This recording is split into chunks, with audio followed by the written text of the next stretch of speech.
दोस्तों नमस्कार, मैं राम सूरत यादव। आज राहुल गांधी की सजा के विषय में बताएंगे कि क्या राहुल गांधी एक बहुत बड़ी साजिश के शिकार हुए और एक बहुत बड़ी साजिश के तहत उनकी सांसदी छीनी गई और उनका सरकारी बंगला छीना गया और मानहानि के मुकदमे में उनको अधिकतम 2 साल की सजा दिलाई गई और इसी वजह से उनको इतनी बड़ी सजा मिली जो मानहानि के मुकदमे में अब तक किसी भी सांसद व विधायक को नहीं मिली थी। तो आज हम कुछ तथ्यों को बताएंगे और जिस तरीके से कांग्रेस ने यह बहुत बड़ा आरोप लगाता आ रहा है, कांग्रेस की तरफ से यह आरोप लगाया जाता रहा कि राहुल गांधी को एक बहुत बड़ी साजिश का शिकार बनाया गया। तो आज हम कुछ तथ्यों को बताएंगे जिससे आप स्वयं समझ जाएंगे कि राहुल गांधी एक साजिश के शिकार हुए या नहीं हुए। तो सभी देशवासियों से निवेदन है कि आप हमारे वीडियो में थोड़ी देर बने रहिए, पूरे साजिश का पर्दाफाश करेंगे और सभी तथ्यों को बताएंगे जिससे आप स्वयं समझ जाएंगे कि राहुल गांधी एक बहुत बड़ी साजिश के शिकार हुए। तो आप समझ लीजिए, सबसे पहले राहुल गांधी 2019 में जो भाषण दिया था वह कर्नाटक के जिला कोलार में दिया था। यहीं से कहानी शुरू होती है।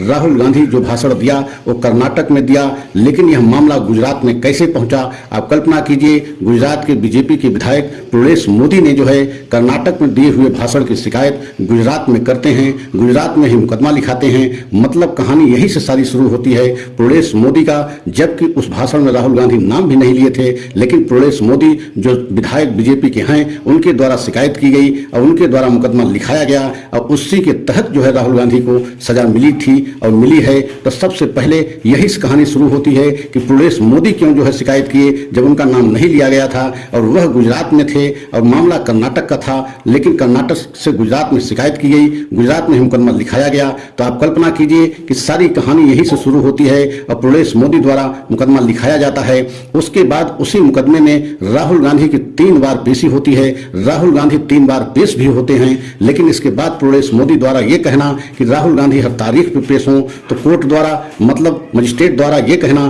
कि हर तारीख पे राहुल गांधी को बुलाना संभव नहीं है क्योंकि विपक्ष के बहुत बड़े नेता हैं। इसी बात को लेकर के प्रवेश मोदी स्वयं उसी मुकदमे में जो मुकदमा प्रवेश मोदी स्वयं अपने द्वारा लिखाए थे राहुल गांधी के खिलाफ, उस पर हाईकोर्ट से स्टे लाते हैं और स्टे तब तक ही बना रहता है जब तक मामला जो है एकदम जो है तूल नहीं पकड़ लेता। और तूल कब पकड़ा? 7 फरवरी 2023 को, जब राहुल गांधी संसद में एक तरीके से मोदी सरकार से और मोदी के अडानी के रिश्ते को लेकर के सवालों को पूछा। तो आप कल्पना कीजिए 7 फरवरी को दिन याद कीजिए कि पूरी बीजेपी जो है संसद में तिलमिला गई थी क्योंकि बहुत तीखे सवाल राहुल गांधी पूछे थे। राहुल गांधी ने स्पष्ट कहा था कि मोदी जी पूरे देश को बताएं कि उनका रिश्ता अडानी से क्या है, क्योंकि सारी देश की संपत्ति अडानी के हाथों क्यों बेच रहे हैं। इन्हीं सारे सवालों को लेकर के राहुल गांधी मोदी पर बहुत तीखे एक तरीके से सवालों की बौछार किए थे और बीजेपी तिलमिला गई थी। तो आप कल्पना कीजिए कि यहीं से वह सारी कहानी शुरू होती है। 7 फरवरी 2023 को जब राहुल गांधी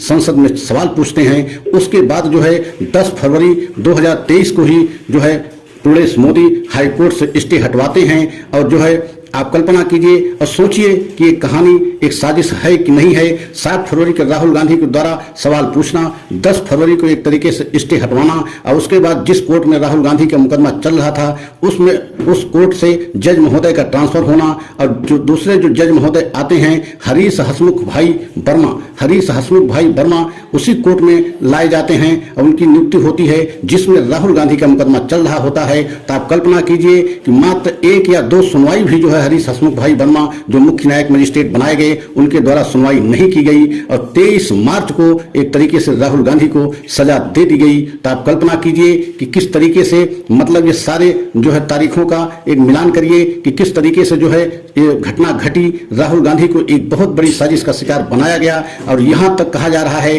कि हरीश हसमुख भाई वर्मा जो है गृह मंत्री जो मौजूदा इस समय अमित शाह जी हैं, जब गृह मंत्री ये जो है गुजरात के हुआ करते थे तो इनके पर्सनल वकील हुआ करते थे हरीश हसमुख भाई वर्मा। तो आप कल्पना कीजिए जब गृह मंत्री के एक तरीके से पर्सनल ये वकील हुआ करते थे और वही जो है जज महोदय हरीश हसमुख भाई वर्मा मुख्य न्यायिक मजिस्ट्रेट बन के आते हैं और उनके द्वारा राहुल गांधी को अधिकतम मानहानि के मुकदमे में 2 साल की सजा दी जाती है। तो यह एक तरीके से ऐसा दिखाई और प्रतीत भी पड़ता है कि कहीं न कहीं साजिश के शिकार राहुल गांधी हुए हैं और यही सारे आरोप कांग्रेस जो है बीजेपी पे लगाती रही कि राहुल गांधी के सवालों से बीजेपी तिलमिला गई और तिलमिला करके एक कितनी बड़ी साजिश रची कि राहुल गांधी को संसद से दूर रखने के लिए एक मानहानि के मुकदमे में उनको अधिकतम 2 साल की सजा दिलाई गई। और आप कल्पना कीजिए उसके बाद राहुल गांधी को सेशन कोर्ट से भी राहत नहीं मिलती है, सेशन कोर्ट में भी अपील किया राहुल गांधी, और उसके बाद जो है गुजरात हाई कोर्ट में भी अपील किया, गुजरात हाई कोर्ट से भी राहुल गांधी को कोई राहत नहीं मिलती है। लेकिन वही मामला अब सुप्रीम कोर्ट में DY Chandrachud chief justice of India के कोर्ट में पहुंच गया है, जहां एकदम दूध का दूध पानी का पानी होगा। तो आप कल्पना कीजिए कि राहुल गांधी को वहां से न्याय मिलने की पूरी उम्मीद है, और राहुल गांधी को नहीं पूरे देश को उम्मीद है कि राहुल गांधी इतना बड़ा अपराध नहीं किए हैं और न ही ऐसा कुछ भाषण में उन्होंने कहा था। बहुत सारे लोग कहते हैं, बहुत बड़े बड़े नेता बहुत सारी बातें कहते हैं, लेकिन उनको सजा नहीं मिली। लेकिन जिस तरीके से राहुल गांधी को सजा दी गई उसमें पूरे देश को उम्मीद है कि न्याय राहुल गांधी को सुप्रीम कोर्ट से अवश्य मिलेगा। अब पूरे देश की नजर इस समय सुप्रीम कोर्ट पर टिक गई है, क्योंकि 4 अगस्त को सुनवाई राहुल गांधी के मुकदमे में होगी, और सुनवाई कोई और नहीं chief justice of India DY Chandrachud करेंगे। और आप कल्पना कीजिए कि DY चंद्रचूड़ जब से जो है सुप्रीम कोर्ट चीफ जस्टिस बने हैं तभी से पूरी तरीके से बीजेपी एक तरीके से एकदम हैरान परेशान है। अब बहुत सारे फैसले DY चंद्रचूड़ के द्वारा दिए गए हैं जिसमें बीजेपी को बहुत बड़ा झटका लगा है, और बीजेपी बेहद हैरान परेशान है, क्योंकि बीजेपी को लगता है कि अब जब से DY Chandrachud chief justice of India बने हैं उनके द्वारा जो भी मुकदमे में फैसले आ रहे हैं एकदम दूध का दूध पानी का पानी होकर के फैसले दिए जा रहे हैं। क्योंकि DY चंद्रचूड़ इतने ईमानदार छवि के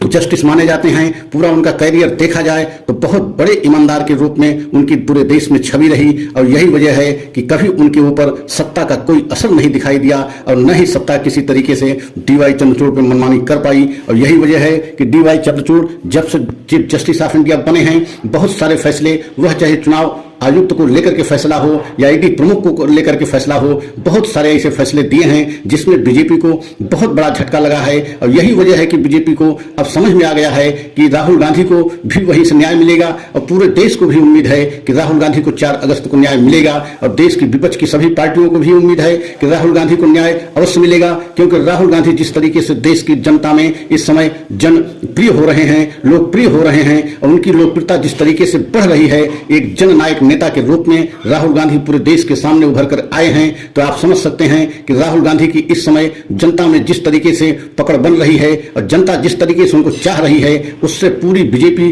बेहद हैरान परेशान है। और आपने देखा है कि भारत जोड़ो यात्रा से राहुल गांधी अपने आप को एक अलग राहुल गांधी के रूप में पूरे देश के सामने पेश किया है, और अपने आप को ही नहीं पूरे कांग्रेस को एक तरीके से पूरे देश की जनता के सामने उस कांग्रेस के रूप में जो है पेश किया है, जो कांग्रेस देश की आजादी दिलाई और देश को जो है गुलामी से आजादी दिला करके देश को एक तरीके से स्वतंत्र कराया, उस कांग्रेस को उस रूप में पूरे देश के सामने पेश किया है। और यही वजह है कि पूरी बीजेपी बेहद हैरान परेशान है। आने वाले समय में और मुश्किल जो है बीजेपी की बढ़ेगी, क्योंकि जिस तरीके से राहुल गांधी की लोकप्रियता बढ़ती जा रही है उससे बेहद एक तरीके से बीजेपी डरी हुई है। और हमारा यह सच सभी देशवासियों को अच्छा लगा हो तो लाइक सब्सक्राइब करें, कमेंट के द्वारा अपनी अवश्य राय दें, और ये भी बताएं कि क्या राहुल गांधी एक साजिश के शिकार हुए हैं या नहीं हुए हैं। तो अगले सच को हम पुनः लेकर के आएंगे, तब तक के लिए आप प्रतीक्षा कीजिए। जय हिंद, जय